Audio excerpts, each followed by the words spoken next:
Ito po ang ating magiging topic for today. BBM, may taning na ang buhay. Yuhuy!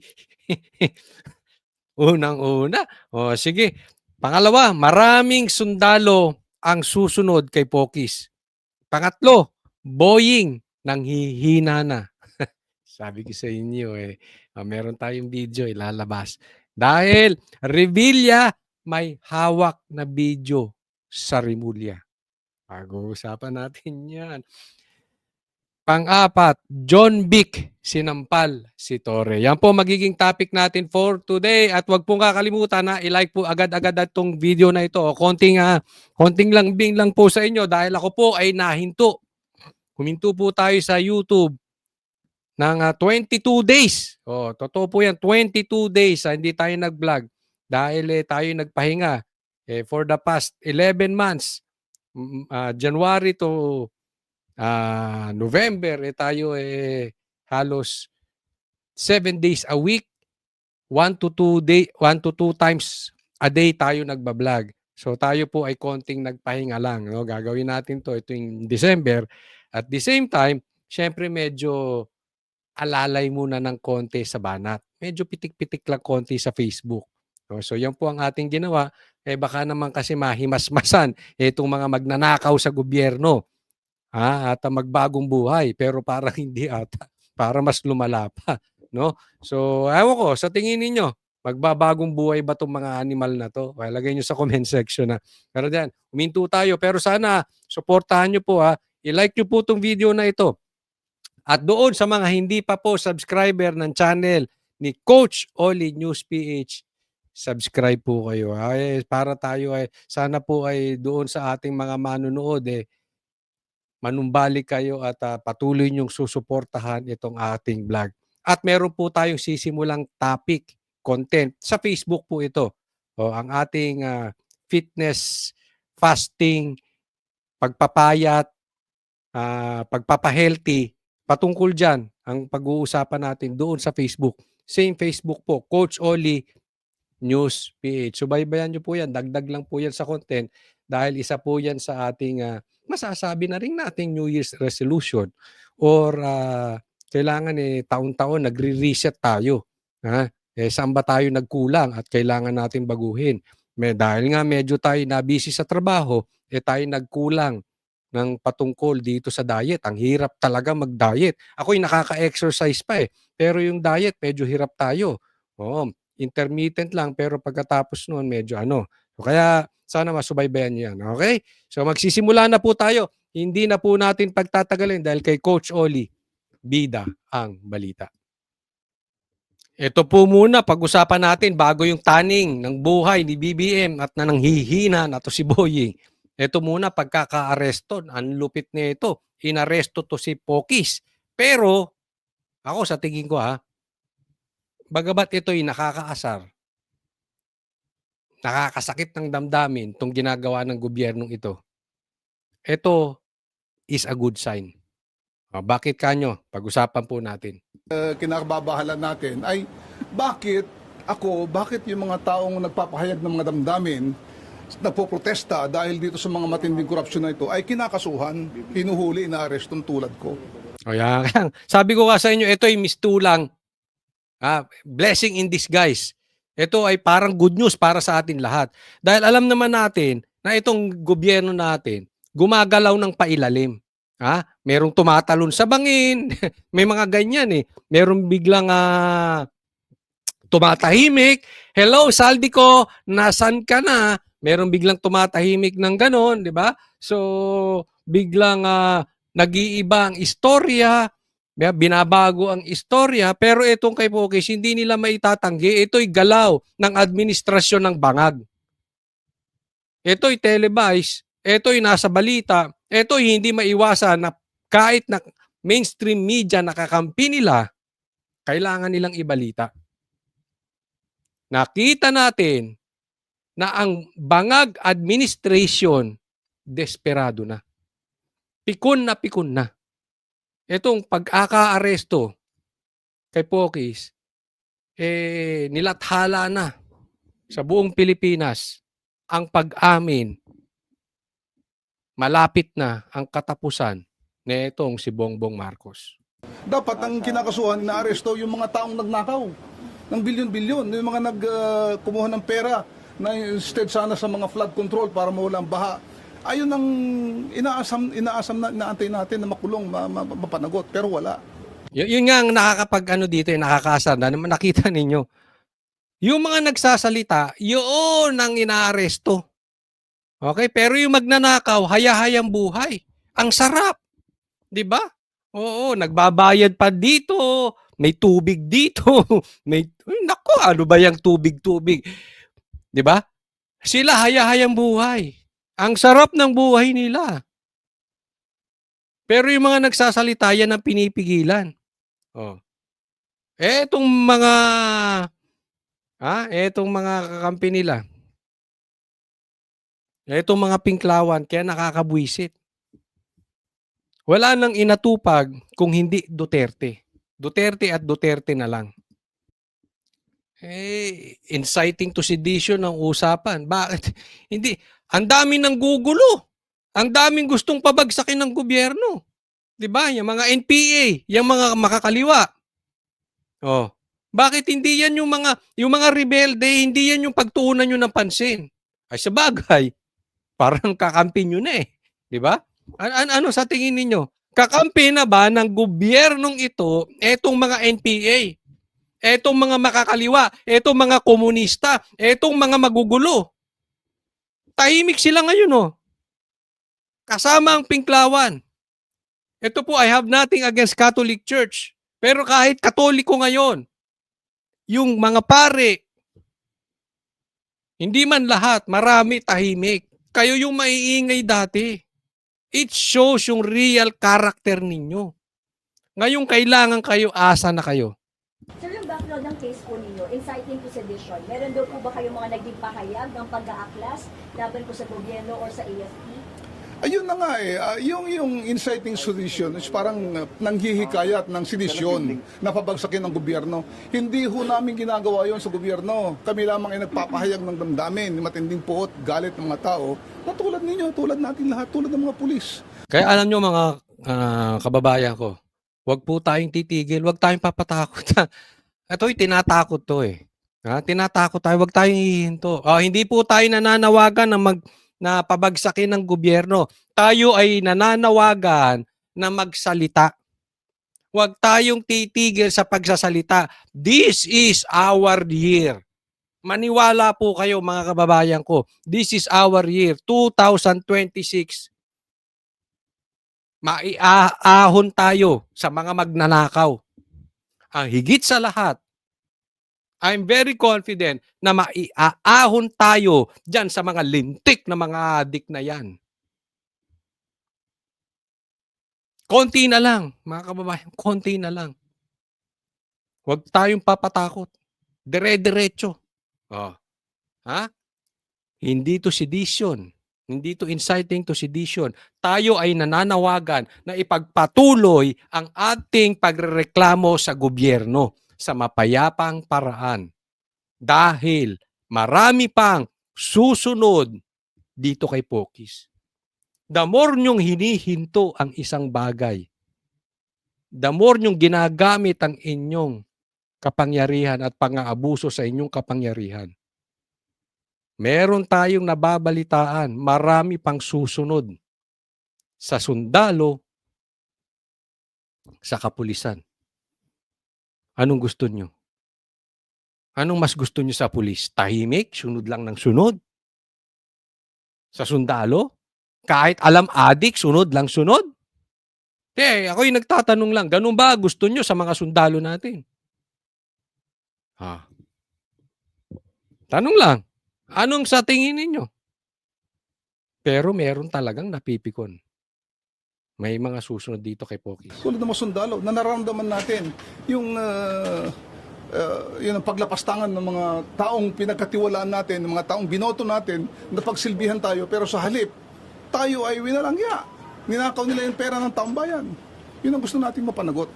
Ang bigyan ng justisya. Is it true, sir, na nakikayat kayo sa militar na mag-aklas po sa pamahalaan? Hindi, wala tayong mag-aaklas. Hindi po pwede yun. Yun, masasabi natin mag-aaklas babagsakin ng gobyerno, talagang sinisius yun. Pero hindi nang ginagawa, hindi ko ginawa yun, yung ginagawa ng United People's Initiative yun.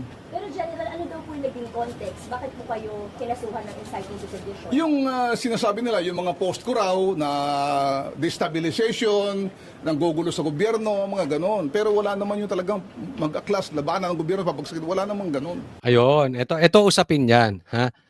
Bakit daw siya kinulong? Yun ang tanong. Bakit siya inaresto? Okay? Destabilization. Alam nyo ba yung salitang destabilization? Yan na parating sinasabi ni Claire. Kayo ba yung magtitiwala pa dyan sa lintik na Claire na yan? Dati, galit na galit yan kay Bongbong Marcos. Ngayon, kulang na lang, himuri ng tubig. Himuri. Ba't ba tubig ako na? Himuri ng ang tumbong ni Bongbong. Konti na lang. 'Di ba? Pambihira, oh. Hindi po destabilization kapag nakikita mo yung pagnanakaw tapos magsasalita ka doon sa nakikita mo. Hindi po destabilization yun. Yun po ay karapatan na nasa sa saligang batas. Ang problema, kampi-kampi kayo dyan. Pag nasasaktan kayo, dahil tubig, ay, ayan na naman si tu. Pag kayo'y nasasaktan, huwag niyong pinapa-aresto. Alam niyo kung bakit? Lalo kayong nahahalatang pikon. Tinatamaan kayo. Nasasaktan kayo. Oh. Ulitin natin, ha. Ang pagpo-post sa Facebook ay hindi destabilization. Ito ay paglabas. Ako'y iniengganyo ko po kayo. Mag-post kayo sa Facebook. Wag natin pababagsakin ang pamahalaan. Dahil kung ang pamahalaan ay talagang magnanakaw at wala nang tiwala ang taong bayan, hindi natin sila kailangang pabagsakin. Babagsak sila ng kusa. Bakit? Sila mismo mau-overdose. Mau-overdose sila sa kanilang kagahaman, sa kapangyarihan at pera. So hindi po tayo nag-e-encourage pabagsakin ng gobyerno. Ako'y naniniwala, mas masakit ang pagbagsak nila pag ang langit ang gumalaw. Tayo, ini-encourage ko lang kayo, tuloy. Hindi po destabilization yan. Tuloy niyong isigaw yung laman ng puso ninyo sa mapayapang paraan. During the arrest, sir, nakaramdam ba kayo na parang may na-violate sa rights po ninyo? Hindi naman dahil of course binasahan ako ng Miranda rights pag aresto sa akin sa airport, sa terminal, binasahan ako ng CIDG ng aking mga karapatan. So unfortunately, yung karapatan na yun nakalagay doon ay I am entitled, I have the right to counsel or legal counsel or legal assistance. Unfortunately kanina hindi nakapasok yung mga lawyers namin kaya nagkaroon ng konting commotion doon. Minahasahan pa ng Miranda rights. Sinasabi sa Miranda rights, nakalagay po yan sa batas, meron kang karapatan sa abogado. Hindi mo naman pinaharap sa abogado. Bigla na lang Tory style, di ba? Doon ka na magpaliwanag, wala abogado. Ganon ang style. Binitbit lang. Pero pasalamat din to. Pasalamat. Si Pokis. Kasi kung ako maresto dito, at PNP chief pa si Torre. Malamang ito, nandun na sa ICC na to. Doon bibit-bitin yan. Hindi natin alam. Baka sa Timbuktu, dalhin to si Pokis. Di ba? Wala eh. Pag si Torre ang bumirada ng aresto, walang due process. Walang due process. Basta yan ang nag-serve ng warrant of arrest. Walang due process dyan. Sasabihin lang sa'yo, my way or the hard way? Ganun. Susunod ka na. Di ba? Pero sa buhay ng tao, tapat-tapat lang yan. Kinaya lang naman yan ni Torre dahil may edad na si PRRD. Pero kita nyo, bilis ng karma. Yung dating PNP chief, saglit lang. Ngayon, tagalinis ng daan. Gusto sana ng lawyers namin na makausap ako kasi hiniwalay yung pag-aresto sa akin, wala yung mga lawyers doon. Yun lang naman ang nag-issue doon. Susubaybayan po natin itong balitang ito dahil napakalaki po nito. Okay? Puntahan po natin yung next topic. Isang malaking balita itong kay Pokis, no? Pero ito, pangalawa, malaking balita rin itong press con ni Chavit. Tatandaan natin may history to si Chavit. Pag ito'y nagsalita, bumabagsak ang gobyerno. Titingnan natin. Wala tayo hindi natin sinasabing pabagsakin ng gobyerno. Pero meron siyang binanggit dito. Oo. Tingnan nyo pong mabuti. Ni former Ilocos Sur Governor Chavit Singson si Pangulong Bongbong Marcos sa isang debate. Mastermind daw kasi ang Pangulo pagdating sa korupsyon ayon kay Singson. Ayan, maniwanag si Singson may sabi. At ako'y sumasang-ayon kay Singson. Ako'y naniniwala. Si Bongbong Marcos mastermind. Mangyayari ba tong mga to? Nang hindi alam ni Bongbong Marcos, yung iba sinasabi, to the very least, may alam si Bongbong Marcos. Ako'y masang-ayon ako kay Chavit. Hindi lang sa may alam. Kasabwat po dito si Bongbong Marcos. Bakit? Ito ipapatunayan natin. At anytime soon, posible raw ang pagpapatalsik sa kanya. Ang advice ko sa my former friend, dapat sumuko na siya. Mas maganda kung sumuko sa pulis o sa military. Wala kang ligtas dito. Hindi ka makakaligtas. Ang laki yung ginawa yung kalukuhan. Yeah. Malupit tong binanggit niya Oo, tinaningan. May taning na po ang buhay ni Bongbong Marcos. Wala na siyang ligtas. At sa sobrang laki nito, ibig sabihin dito ni Chavit, nabaon na. Hinukay na ni Bongbong Marcos yung sarili niyang hukay. Kahit subukin niya pang makipag-areglo sa mga Duterte, makipag-areglo sa taong bayan, hindi na. Ang kakahantungan lang ni Bongbong Marcos ay pag-aaresto sa kanya ng pulis. Not even yung mapatalsik si Bongbong Marcos. Ito po sinasabi ni Chavit. Hindi lang pagpapatalsik kay Bongbong Marcos. Bagkus, may taning na. May taning na ang buhay ni Bongbong Marcos. Alam niyo kung bakit? Napakalaki nitong ginawa ni Bongbong. Magkakasakit siyang talaga rito. Pagsamahin mo pa, adik ka. Adik ka na. Tapos aarestuhin ka pa. Hindi lang pagbaba Ang ibig sabihin dito ni Chavit, aarestuhin.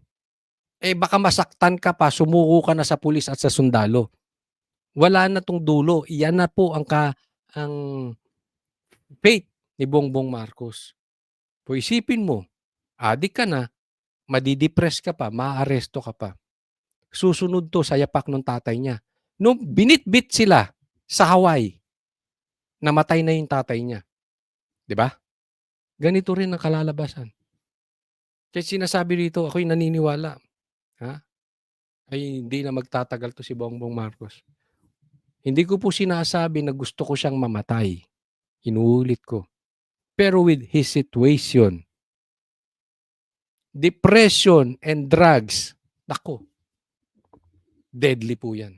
Inilatag niya ang mga akusasyong orchestrated ang mga ginawa ni PBBM nitong nakaraang taon para manatiling malinis ang kanyang pangalan. Halimbawa raw ang nooy pagpirma ni PBBM sa 2025 budget o General Appropriations Act sa kabila ng irregularities umano nito kabilang ang di umano'y invalid at blank line items. Ayan, di ba? Diyan pumutok yung blank items. Kasabwat yan. At dahil bumagsak daw ang public rating ng Pangulo, sinundan daw ito ng deliberate image building niya para magmukha raw itong mabait kabilang ang ilang serye umano ng scripted interviews ni PBBM. Yan, napansin nyo yan? Di ba si Bongbong Marcos laging wala? Puro si Claire lang. Di ba pansin-pansin? Ito, very obvious. Nung pagbagsak ng rating na, bigla siyang labas ng labas. Ang problema, scripted naman. Controlled environment. Bakla pa rin. Bakla itong mama na ito. Duwag ito. Duwag humarap sa media. Anong sinabi ni Claire noon? Haharap siya sa media. Hindi humaharap. Haharap lang, pipili ng isa i-interviewin. Hindi ganoon. Ang layo nito kay PRRD. Si PRRD inaharap ang tao. Consistently inaharap ang tao, ini-interview. Hindi siya nagtatago sa palda ng babae. Hindi nagtatago sa palda ng tagapagsalita. Siya mismo. Pero kita nyo, ang inaayos ni Bongbong Marcos, imahe. Hindi na po maniniwala ang tao sa ganyan. Kaya nga sabi ko, kusang babagsak to itong gobyerno ni Bongbong Marcos eh. Tatandaan nyo, pag sagad na, wala nang tiwala ang taong bayan. Kahit anong sabihin ni Bongbong Marcos, magko-collapse ang gobyerno ng kusa. Dahil kahit tahimik ang sundalo, kahit tahimik ang pulis, pag nawalan na ang taong bayan ng tiwala sa liderato, babagsak ang ekonomiya. Even yung mga pulis at sundalo, pamilya nila magugutom na. Babagsak. Maniwala po kayo, babagsak ang ekonomiya natin. Yun lang ang masakit. Bago bumagsak yung gobyerno ni Bongbong Marcos, sad-sad na po tayo. Pero mangyayari yan. Dahil nakikita natin wala nang tiwala ang taong bayan. Wala nang investor. Yung dollar pataas na naman. Bumaba lang saglit, napansin niyo kasi December pumapasok yung remittance niyo mga OFW. Pero back to normal na tayo. Ano mangyayari? Tingnan niyo. First Monday, unang pasok pa lang, bulusok na naman, taas na naman ng dolyar. Problema yan.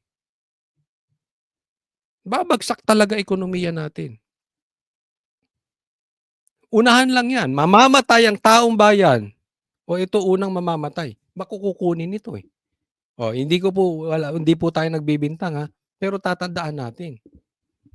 Makapangyarihan din ng Panginoon. Hindi niya na mahahayaang maubos ang Pilipino dahil sa pagnanakaw ng mga animal na to. Si Singson, na dating presidential friend at advisor, tila inilaglag ang Pangulo dahil noong 2024 SONA raw nito, ifinlex nito ang 5,500 flood control projects ng administrasyon at kalaunay ibinintang sa climate change at improper waste disposal ang pagbaha sa iba't ibang bahagi ng bansa. Pero nang pumutok daw ang flood control scandal sa 2025, hindi naman daw idinawit ni PBBM ang di umano'y tunay na sangkot. Binanggit Ito sinasabi ni Chavit, no? Pinagmalaki niya yung flood control. Tapos, nung siningil siya ng nature, ng bagyo, nagbaha, yung punot dulo ng problema na si Tambaloslos, yung kanyang pinsan, hindi naman niya kinastigo. Hindi naghahanap talaga ng solusyon si Bongbong Marcos. Or hindi niya talaga mahanap ang solusyon kasi kasabwat siya. Anong punto ko rito, mga kababayan? Yung sinasabi kong pagbagsak ng tiwala. Kahit anong pangakong gawin ni Bongbong Marcos, isipin mo pinagmalaki mo yung flood control projects. Tapos bumagsak. Tapos hindi mo inaayos ng maayos. Di wala talagang tiwala ang taong bayan. Mauuwi tayo sa puro pangako, pero ang Pilipino gutom. Anong kalalabasan? Kahit anong sabihin ni Claire, kahit anong sabihin ni Tito Soto, kahit anong sabihin ng mga Rimulya, ang taong bayan hindi na magtitiwala. si Martin Romualdez. Naimbestigahan ba? Di pa up to now. Dahil pinsambuho niya ito, kasama niya mastermind. They're both mastermind. So up to now, ni investigasyon wala. Humarap na noon si former Speaker Martin Romualdez sa ICI at bahagi siya ng pinakakasuhan sa Ombudsman. Kasunod ng mga aligasyon tungkol sa pagtanggap ng di umano'y kickback sa infra projects. Una nang ibinahagi ni Singson na talamak daw ang tila maanumalyang proyekto sa Ilocos Region ang balwarte ng pamilya Marcos. May mga paborito raw itong kontratista, pero kapag sinilip ang mga proyekto ay tila ghost o substandard naman. Hindi lang si PBBM ang inatake ni Singson. Si Palace Press Officer at Nako, Secretary ayan na, Ted Castro, dati na raw attack dog ng Pangulo, pero kalaunay inappoint naman bilang USEC. After 13 days lang, yung last na banat niya kay BBM, after 13 days, Claire Castro was appointed USEC of the Presidential Commission Communication Office with a budget of 2.4 billion. Nagbago na. Attack dog pa rin, pero tuta na ni Marcos. Yan. Ay, nako. Si Claire, alam mo, si Claire, siya lang ang nakikinabang. Kasi yung banat ni Claire is not really effective. Lalo pong nasira, sa totoo lang, lalong nasira si Bongbong Marcos. Lumabas po si Bongbong Marcos na duwag. Tapos, anong meron kay Bongbong kung hindi trolls? Kasi si Claire hindi naman umaarting USEC eh. Hindi rin siya umaarting abogado. Ang arte niya troll. So, in short, nakikita nyo ba? Kasi kung effective ang pagtatanggol ni Claire kay Bongbong Marcos, hindi lalagapak ang trust rating ni Bongbong. Lagapak pa rin. So in short, wala ding silbi si Claire. Pero si Claire may kinita. Pwede siya nakinabang. So yung taong bayan, yung pera ng taong bayan na pinambayad kay Claire, nagamit ang taong bayan. Hindi rin nakinabang si Bongbong. Sino lang ang panalo? Si Claire. Panalo yung vlog niya. Pinapanood siya. May sahod pa siya. Malamang may bonus din yan. Pagtanggol mo yung ganyang kahirap. Ano yan? Hero ba? Si Darna ba yan si Claire? Para ipagtanggol niya yung ganyang kahirap ng libre? Ng maliit lang ang bayad? Wag nga tayo. Sinong na? Yumaman. Siya lang. Agarang sagot ng Malacanang. Tila pinipilit na lang daw dumihan ng mga nagawa at plano ng Pangulo. Alam na raw ng taong bayan ang pagkakaiba ng isang totoong makabayan sa isang gusto lang iangat ang bansariling kapakanan. Hindi raw nagpapakabayani si PBBM ayon kay Castro at obligasyon nitong linisin ng gobyerno. Pero dahil marami na raw naaapektuhan sa aksyon ng Pangulo, tila may mga gumagawa na lang daw ng mga kwento para ibagsak siya. Yan ay matapos hindi makinabang at hindi mapagbigyan ng iilan sa kanila. Kaya raw pinipili ng mga ito manira. Una nang isiniwalat ni Singson ang pag-atras sa suporta sa Marcos administration sa kabila ng pagtulong nitong manalo si PBBM sa eleksyon. Tila kinalimutan na raw kasi siya ng Pangulo at hindi nabigyan ng director-level position ayon sa kanyang mga pahayag noong 2025. Tiniming ng dating gobernador ang kanyang mga paratang sa 2026 sa pagpatak ng 40 years matapos ang ouster ng ama ni PBBM na si Marcos Sr. noong 1986. Hihintayin daw ni Singson ang pag-aproba. Ewan na. Yung sinabi ni Singson na mamaya papaliwanag natin yung 40 years. Yung huling pagkakatanggal ng kanyang tatay ay may ibig sabihin. 40 years. Explain natin mamaya. Ha? Noong 1986.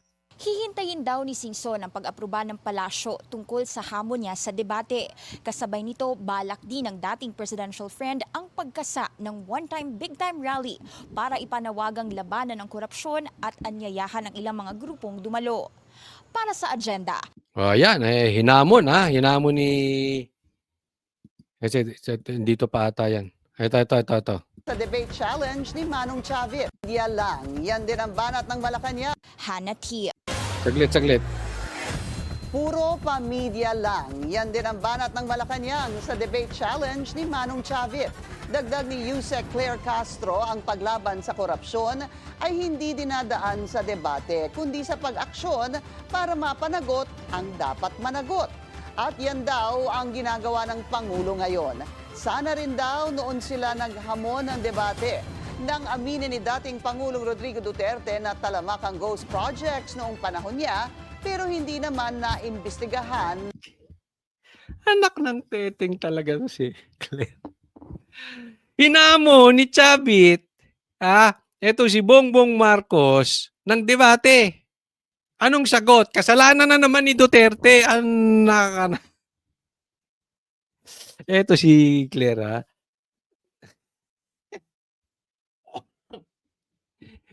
Halatang-halata, di ba?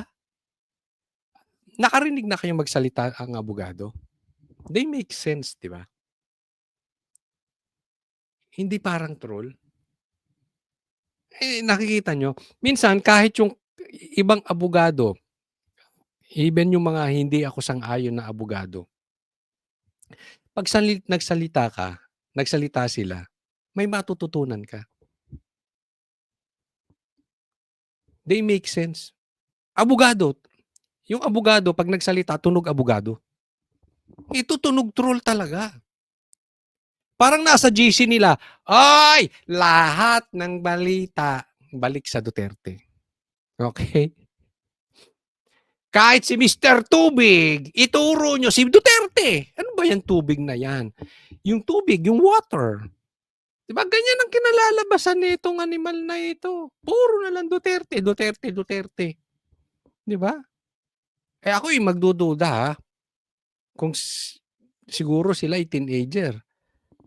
Eh ako sa tingin ko, baka type nito si Claire kung pareha silang teenager baka kinakalantari na nito si Claire si PRRD.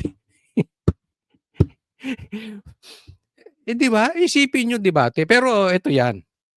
Si Bongbong Marcos, guaranteed, duwag yan.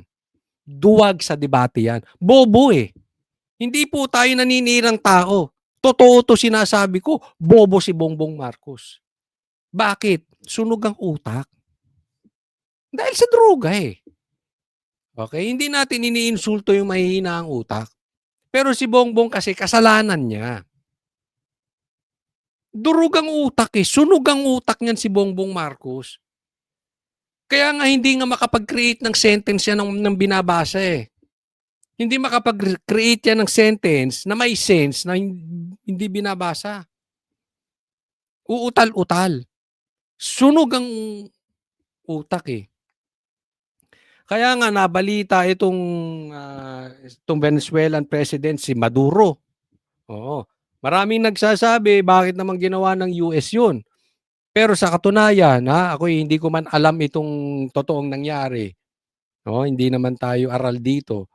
Pero marami akong napapanood na talagang mas gusto ng Venezuela yung nangyari. At kinuha yung kanilang presidente. Bakit konektado sa drugs? Trump, Amerika, kailan mo kami tutulungan sa mga adik na opisyal ng gobyernong ito? Diba? Sabi nila marami bakit daw inano yung soberanya ng Valenzuela. Ikinabuti ng taong bayan Isipin mo, dinaya. Nangyayari ba sa Pilipinas yan? Dinaya ang eleksyon. Yung presidente connected sa droga.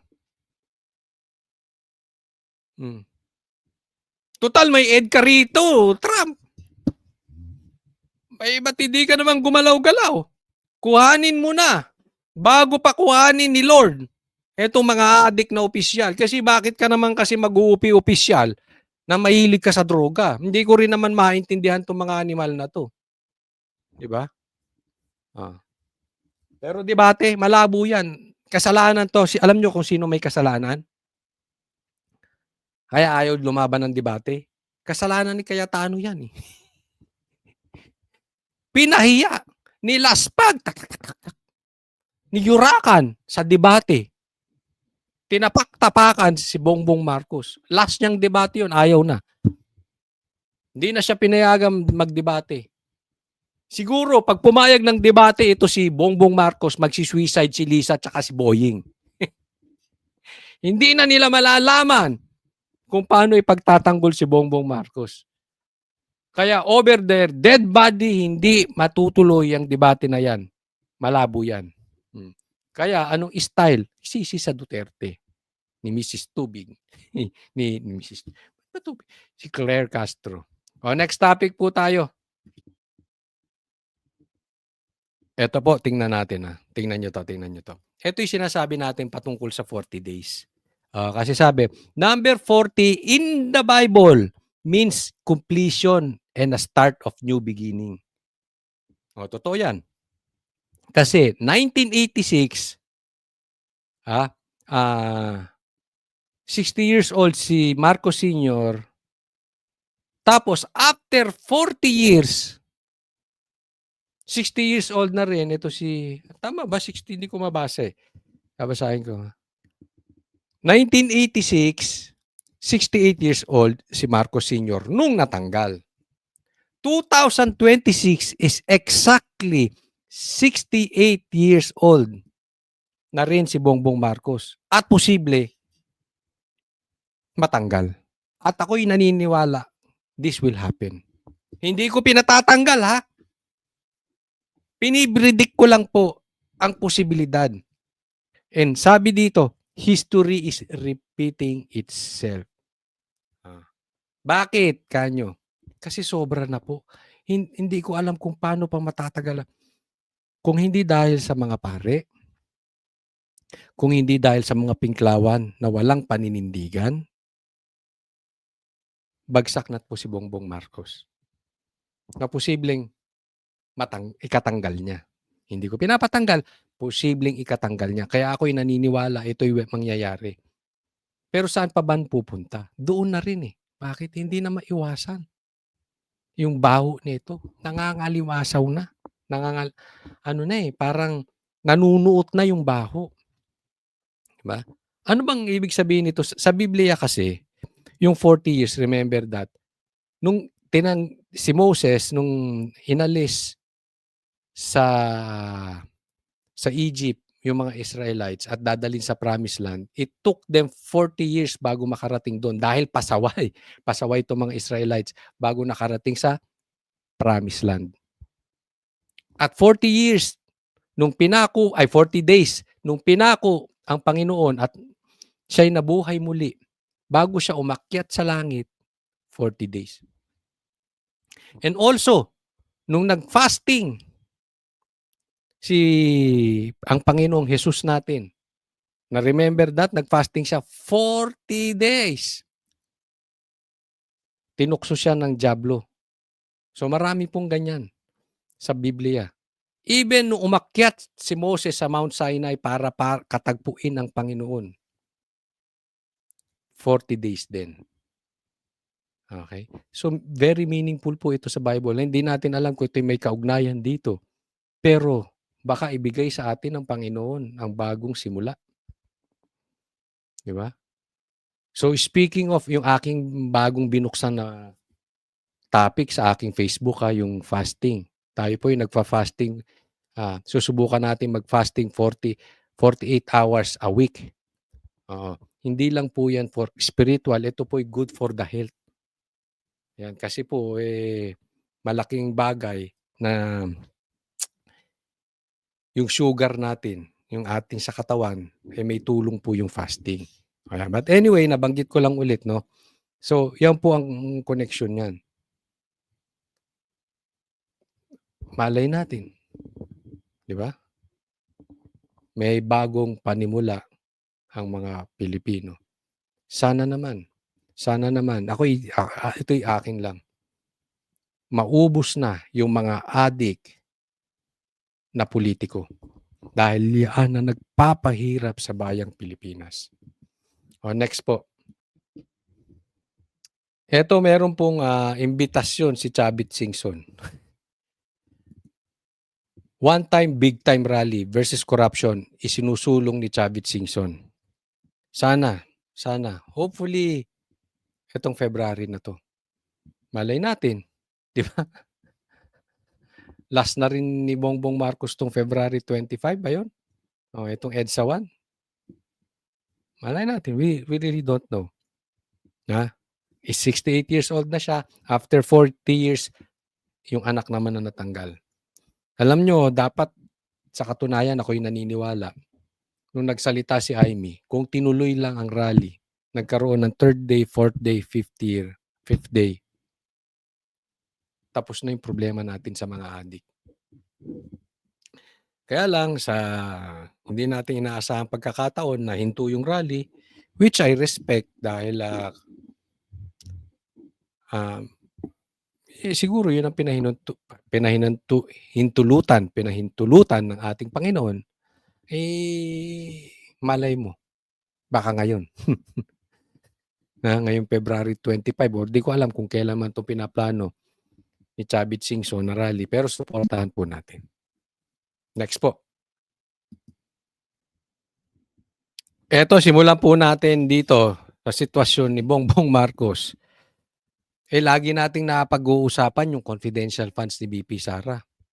O ito, sa tingin ninyo, magkano ang confidential funds ni Bongbong Marcos? Kasi nirereklamo nila yung 150 million na confidential funds ni VP Sara ng Office of the Vice President. Si Bongbong, ano sa tingin ninyo? Sige nga, lagay nyo dyan sa comment section. Huwag nyo rin po kalimutan mag-subscribe dito sa ating channel. Paalala lang po. Sa tingin ninyo, ilan? Lagay po natin. Magkano ang confidential funds ni Bongbong Marcos? Nasa 4.5 billion pesos pa rin ang confidential funds ng Office of the President ngayong taon, na parehong amount pa rin kung ikukumpara sa 2025 budget. Ayan, kita nyo. 4.5 billion confidential funds ni Bongbong Marcos. At parehas dun nakaraang taon, 4.5 billion. Grabe. Billion. Confidential funds yan, confidential. Anong ibig sabihin yan? Hindi natin alam kung saan ginastos yan. Hindi natin alam kung yan ay pinambayad ng trolls. Hindi natin alam kung yan ay binulsa. Pagsamain mo yung 4.5 noong 2025, ngayong 2026, pagsama mo na kung hindi natin alam kung ano yung magkano yung 2023, 24. Pero ito na lang, 9 billion agad yan. May control si Bongbong Marcos kung saan gagastusin. Yung ang nakaalat na para sa baha, nagastos pa saan, na ang daming nakatingin, ito pang confidential funds, free will kung saan niya gagastusin. Ang laki niyan. Bukod pa doon, sa panayang silip ng mga kalaban ni Bongbong Marcos, sa 150 million, hindi billion 150 million na confidential funds ni VP Sara. Kaya ako, pasensya na kung meron tayo talagang mga kaibigan na pink or mga dilawan na panay ang puna kay VP Sara, hindi kayo dapat nire-respeto. Mga animal kayo. Kayo mga pink dyan, tingnan nyo yung liderato nyo. Niloloko na kayo nitong mga to. Ayaw nyo kay Bongbong Marcos kaya kayo dilaw, di ba? Ayaw nyo kay Bongbong Marcos kaya kayo pink. Pero yung liderato ninyo, niloloko kayo, tinatarantado kayo. Hindi baling manakaw yung 44.5 billion. Basta masilip si VP Sara. Kaya ito mga lintik na mga pinklawan na ito, wala akong respeto dyan. Na-expose. Ngayong panahon ni Bongbong Marcos, ang daming na-expose na plastic na pink. Kayo ang pinaka-plastic sa lahat. Sa tingin ko, mas plastic pa yung pink kaysa sa pula. Kasi linis-linisan yung mga animal na yan. Kayo mga pare. Kayo mga pare na sumisilip pa dito kay VP Sara. Pambira naman. Ba't di nyo rin silipin si Bongbong Marcos? Di ba? Ako doon sa mga members ng Pinklawan o yung mga naniniwala sa pink, papayag na lang ba kayong inuuto kayo ng mga leaders nyo? Di ba kayo may pinag-aralan? Hindi ba kayo nag-iisip? papauto kayo. Ayon kay Budget Acting Secretary Rolando Toledo, sa kabila ng malamig na pagtanggap ng publiko sa usapin ng confidential fund, ang pinakamalaking safeguard anya rito ay ang pagsunod ng OP sa rules and regulations na ipinapataw ng Budget Department at Commission on Audit. And also, per our general provision, we need to report that to House of Representatives and Senate at the same time from the Office of the President. So it will be monitored accordingly. Ang kabuuang confidential fund ng gobyerno for 2026 ay nasa 11.8 billion pesos ayon kay Toledo. So 11.8 ang bilyon ng confidential. Almost half kay Bongbong lang.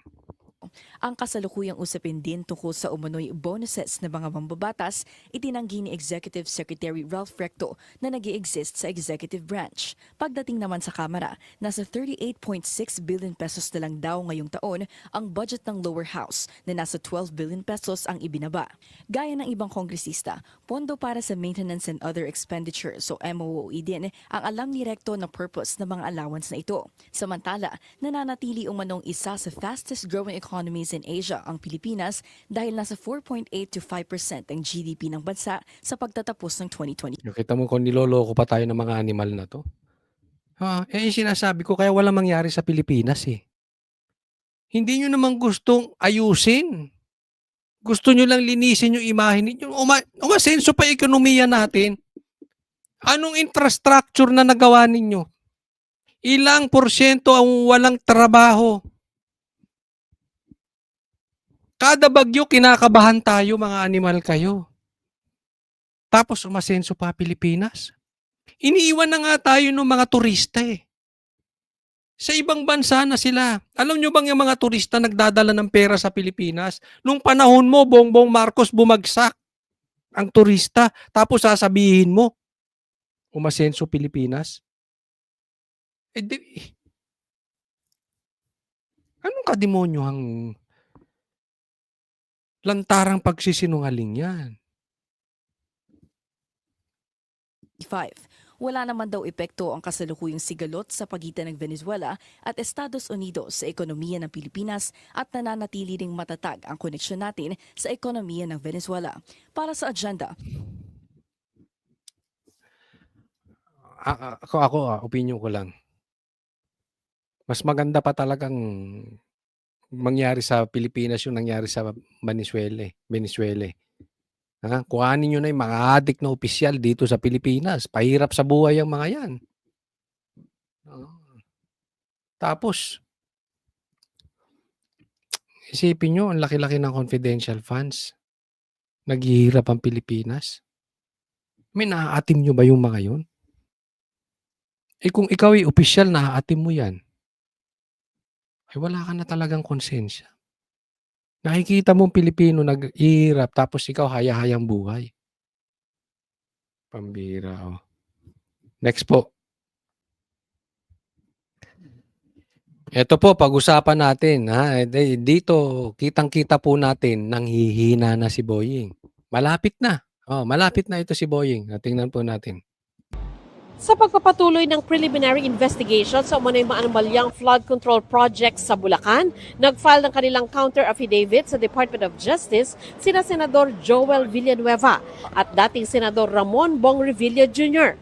Ang National Bureau of Investigation naman na siyang nagsampa ng reklamo sangkaterbang dokumento ang dala sa DOJ. Ayon sa Justice Department, ang preliminary investigation ngayong araw ay patungkol sa mga proyekto sa Bulacan na kinasangkutan din ng contractors na Wawaw Builders at Top. Tingnan yung kalokohan to, no? Di ba? Yung NBI nagreklamo. Saan? Sa DOJ. Kanino ba yung control yung DOJ?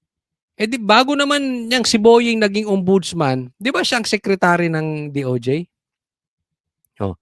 Niloloko nyo kami dyan. Sino binibira dito? Si Villanueva at si Revilla.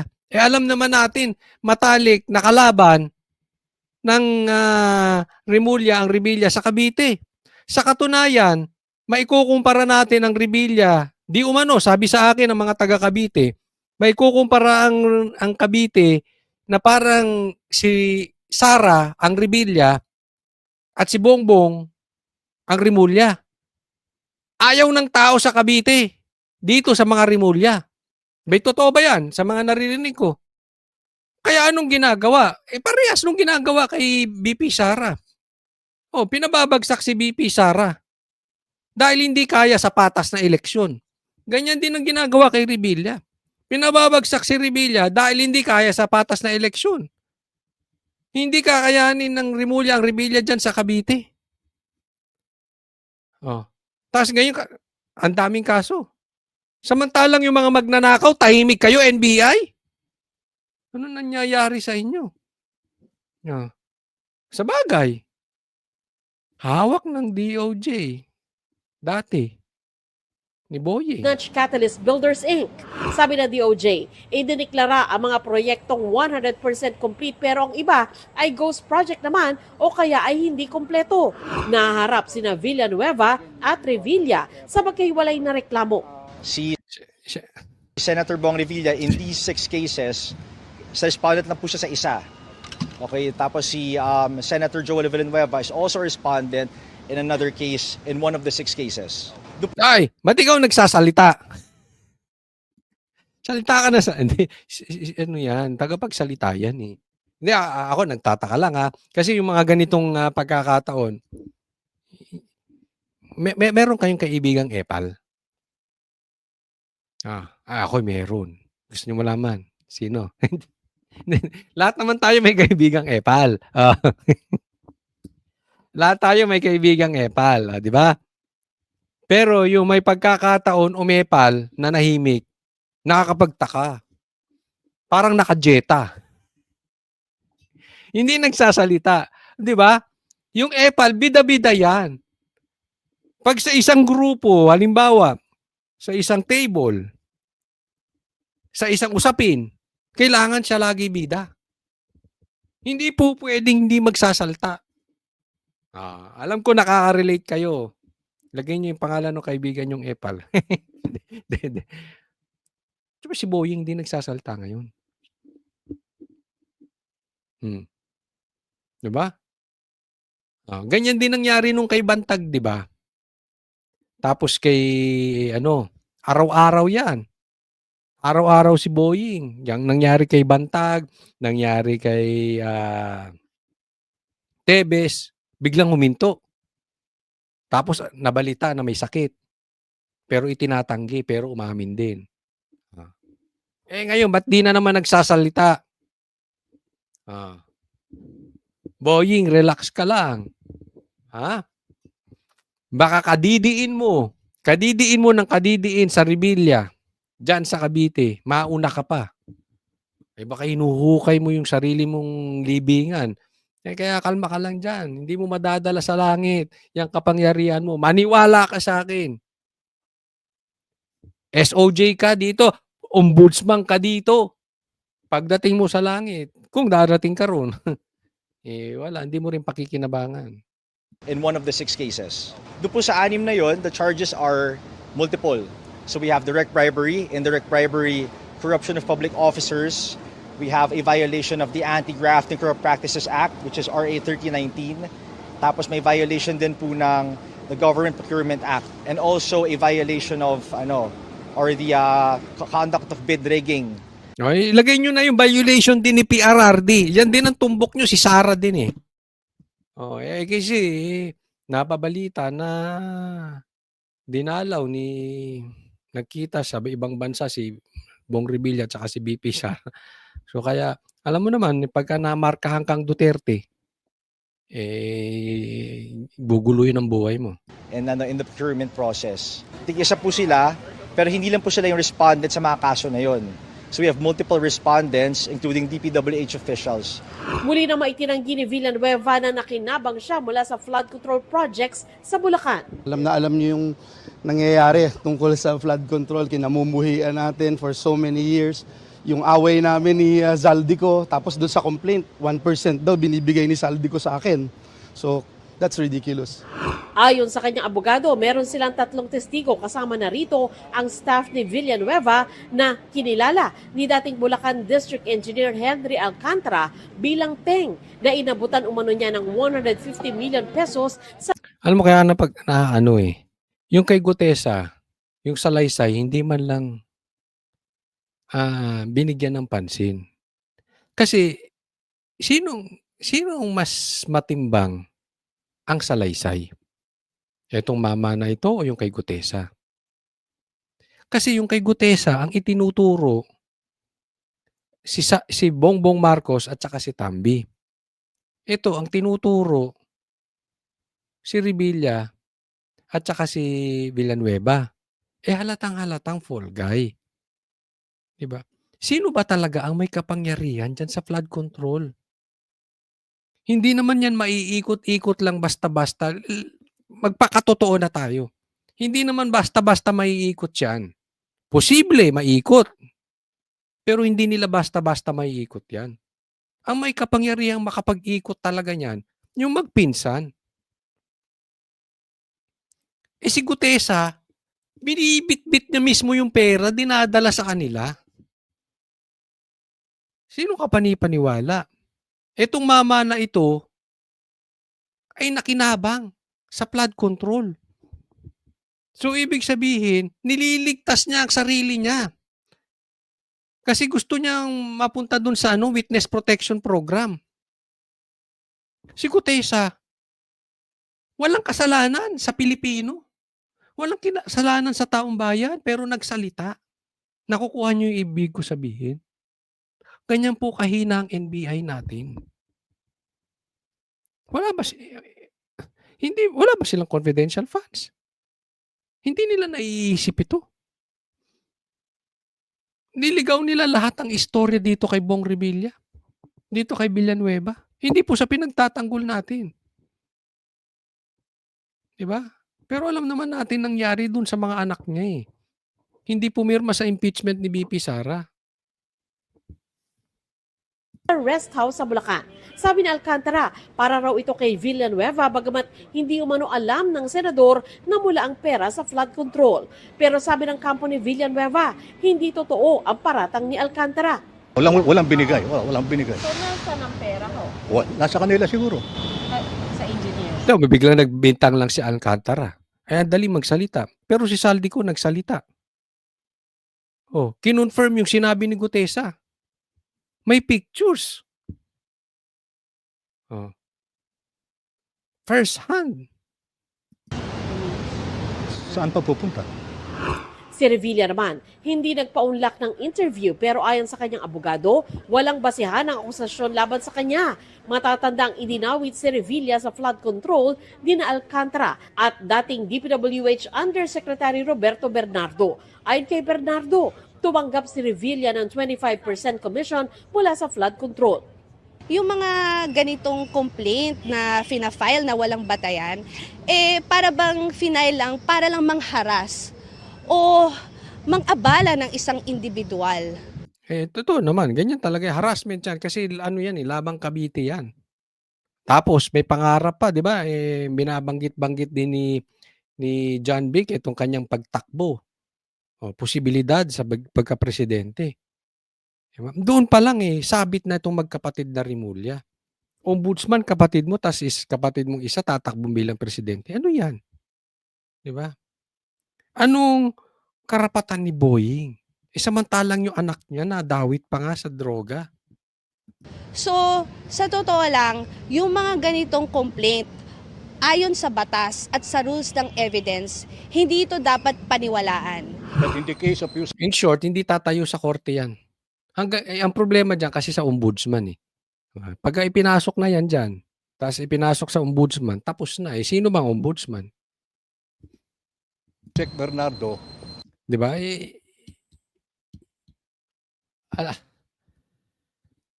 Ikaw pinanganak na lang kahapon kung di mo naiintindihan yung politikang nangyayari kasi it's very obvious Diba? Mayroon naman kasing malalalim na talagang hindi natin maiintindihan. Pero itong nangyayari dito, gipitan na lang ng gipitan I think we pointed out that he has submitted five affidavits. Ang tingin namin, he was trying to really enter the witness protection program. Yun.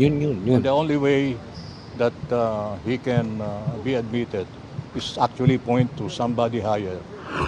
Kasi kailangan nila yan tulad niyan, nangako si Bongbong Marcos. May mga magpapasko sa kulungan. Maraming magpapasko sa kulungan. Nangyari ba? Hindi rin. Di ba? So, kung magpapakulong na rin lang sila, idadawit na nila yung mga kalaban nila sa politika. Nay pa rin sa flood control issue, inilahat ngayon ng DOJ na gumugulong na rin ang investigasyon nito sa plunder complaint laban kay dating Representative Zaldico. There's an allegation of conspiracy. Of course, the act of plunder could not have been committed by one individual alone. Of course, necessarily, may makasama siya dyan. Hiningan namin ng reaksyon ng abogado ni Ko pero wala pa itong Ito nakakapagtaka. Simula nung binanggit ni Bongbong Marcos na binabribe daw siya ni Zaldico na hindi na kakansilahin ng passport, hihinto na siya mag-video. Yan po ang sabi ni Bongbong Marcos na sinabi ni Zaldico sa kanya. Bina-blackmail si Bongbong. Isipin mo, presidente, ba-blackmailin mo. Ako hindi naniniwala doon. Pero nakakapagtaka. Simula noon, wala nang bidyong nilabas si Zaldico. Hindi na rin natin alam kung pinatahimik to or inareglo na. Kaya hanggat hindi nila kayang pauwiin to si Zaldico, ako ay mananatili. Yun ang aking paniniwala. Inareglo na to si Zaldico. Dapat mapauwi nyo to. Napakidnap nyo nga si Bongbong ay si PRRD eh. Hindi nyo mapauwi yan. Kailangan yan. Kung hindi, nagkausap na yan. Pinatahimik na si Zaldico. Sige, hindi na kita kakasuhan. Hindi na kita pipilitin, makauwi. Tumahimik ka na. Magpasarap ka na lang dyan kung nasaan ka man. Huwag ka na lang magpakita sa mga Pilipino. Hayahay ka na lang dyan sa hotel mo.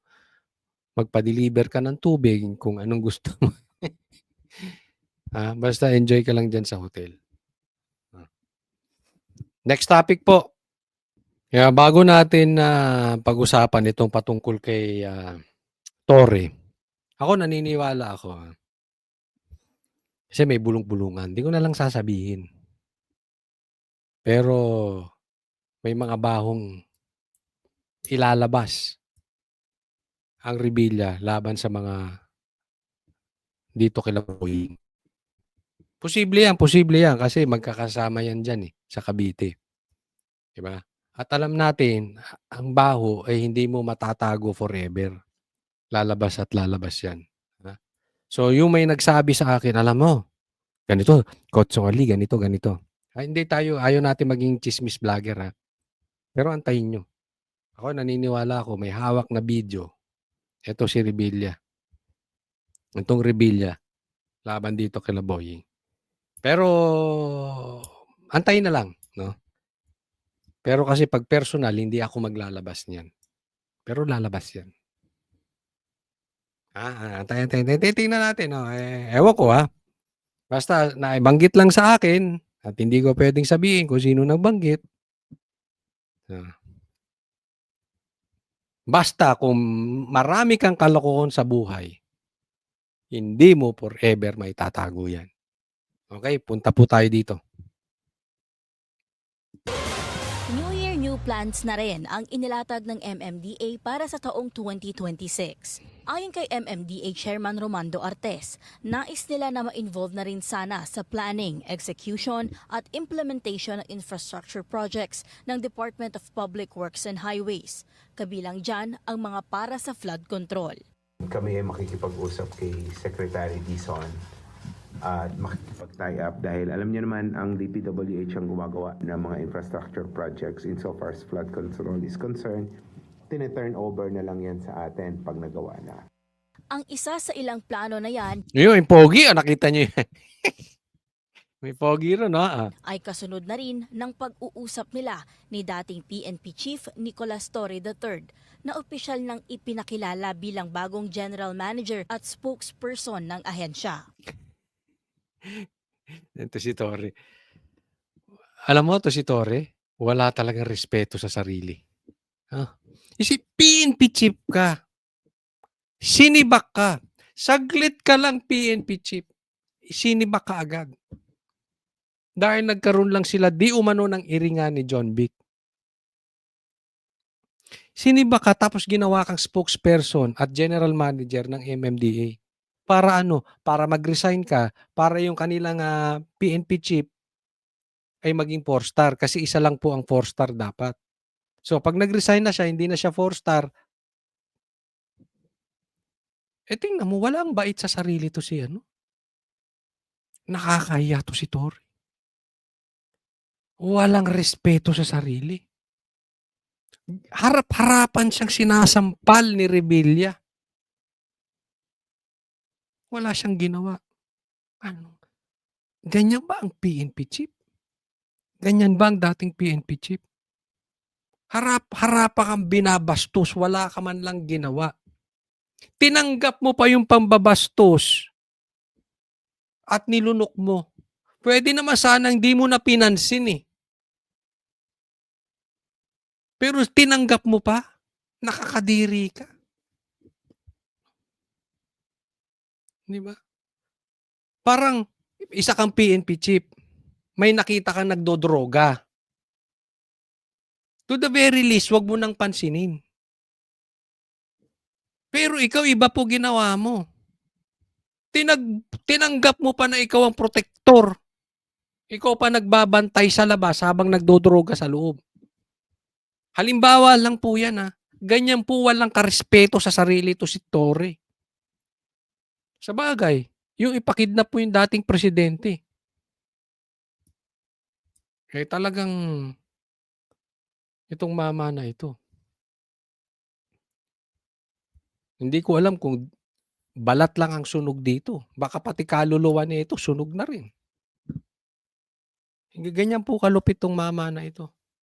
Basta para sa pangarap. Kahit na yurakan na siya. Kahit insultuhin yung kanyang pagkatao. General Manager at spokesperson ng ahensya. Ayon kay Chairman Artes, 70 to 80% ng operational matters na may kinalaman sa ahensya ay pangungunahan ni Torre. From PNP chief, ngayon tagalinis. Tagalinis ng daan. Metro Aid. Traffic. Pagka may nahuli to, may nahuli sa daan, mag-iingat kayo. Pupulutin kayo sa dahig. Ganyan ang gagawin nitong mama na to. Siya lahat ang magiging in charge and magpapatakbo basically na aming ahensya insofar as day-to-day operations are concerned. So essentially, we'll oversee everything sabay-sabay yan. Sabay-sabay natin gagawin. May mga focus, siyempre. Sa ngayon, ang focus natin yung... Focus mo si Duterte. Traffic, dahil perennial naman yan. Traffic. Sa tingin nyo may magagawa to sa traffic? Wala, pampagulo lang yan. Ang baha, ang solid waste management. Sa kanilang pag-uusap, ayon kay Artes, bilang dating PNP chief si Torre, traffic management at traffic enforcement ang pinapatutukan nito. Naging traffic police ang naman. Hindi ko inuinsulto yung traffic police pero pambihira naman, Torre. Hindi mo alam kung bakit ka nilagay dyan? Hindi mo alam ang dahilan? Pambihira. Harap-harapang pambabastos ang ginawa sa'yo ni John Vic. Napag-usapan namin unahin yung discipline ng aming traffic enforcers. So, meron kami dito na yung kung tinatawag namin SIIO, yung nag-investigate at nag-observe ng performance ng ating mga enforcers. Yung mga gumagawa ng hindi maganda, sila yung nag-investigate, lalo-lalo na pag may reklamo. At yun ay sila yung nagkakaso. Aminado si Artes na marami na rin ang nakasuhan sa kanilang tauhan. At sa ilalim ng pamumuno ni Torre, mas magiging strikto ito at mas magiging maigting ang investigasyon. I-review din daw ni Torre ang mga lugar kung saan pwede pa mag-improve ang pagmamando ng trapiko, katulad na lamang ng Marcos Highway, Commonwealth Avenue, Buong Pilipinas, kailangang improve ang traffic. at iba pa. Naging usap-usapan naman sa social media na tila demotion ang posisyon ni Torre ngayon. Sagot naman ang dating PNP chief dito. Kayo na naman nagsabi niyan eh. Hindi. Tanga ka ba? Hindi, ako'y nagtatanong lang ha. And are you really that stupid? Are you really that naive? Paano ka naging PNP chief? Sabi niya, kayo lang Hindi. Karamihan po ng Pilipino yan ang iniisip. Kaya yung sinasabi ni Torre niya, katangahan na yan. Pambihira. Halata, obvious na obvious. PNP chief, gagawin kang general manager ng MMDA tapos hindi mo sasabing demotion. Ang gago. Gaya ng sabi ko, di ba? At the end of the day, the coach is always the one na masusunod, di ba? The government is a very, very big machinery. Isang malaking birokrasya yung gobyerno. At ating presidente ang nasusunod yan, especially sa mga direct presidential appointees. Para kay Torre, Sinasabi niya, presidente na susunod. Oh, alam namin yan. Para sinasabi mo yung mga facts. Alam ng Pilipino yung presidente na susunod. Pero yung ginawa sa'yo, demotion yan. Kahit pa sabihin natin yung presidente na susunod, yung kagaguhang ginawa sa'yo, demotion yun. Akatanga mo naman, kung PNP chief, kung hindi mo alam yun. Hindi mo kailangan kaming lecturean na yan ay prerogative ng presidente. Ang punto rito, pag-iinsulto yung ginawa sa'yo, demotion. Tapos hindi mo alam. Ganun kakatanga. isa itong pagkakataon para magsilbi na hindi niya palalagpasin. Para sa agenda, Ito, gusto kong bigyan ng komentaryo ha.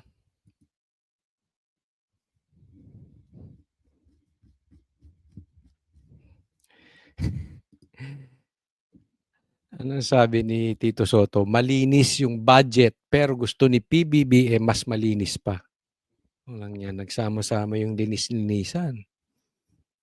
Ay, naayos na ba yung sinasabing kabit mo? Yung sinasabi ni Anjo Iliana ng kabit mo? Totoo ba yun? Bakit ko binabanggit yan? Kasi parang linis-linisan ito. This is very obvious. Akala ko naman nagbagong buhay itong mga to. Nahimasmasan nung Pasko, kaya tayo ay nagpahinga muna. Sabi ko na, baka naman may pagbabago mangyayari sa gobyerno. Wala. Before, padaplis lang ang banat nitong dalawang magkaibigan, si Tito Soto at si Ping Lacson. Ngayon, hindi. Kumbagat sa bakla, dati, tinatago pa na sila'y bakla. Ngayon, lantaran na. Lantaran na yung pagiging bakla. Lantaran na sila'y kumukuha pa ng lalaki. Parang ito'y bakla na nagpasuso, pero itatanggi na bakla. Para itong bakla na nagdadamit pambabae, pero itatangging pambabae. Ganun ang ginagawa nitong dalawang magkaibigan, si Ping Lacson. Lahat naman kayo dyan malinis. Yan ang sasabihin nyo, lahat kayo dyan malinis. Ako napagpagtaka talaga. Magkano kaya ang pakinabang nito si Tito Soto sa ghost projects? Grabe to. Hindi ba to nahihiya? Dahil may mga matitinong Soto, ha?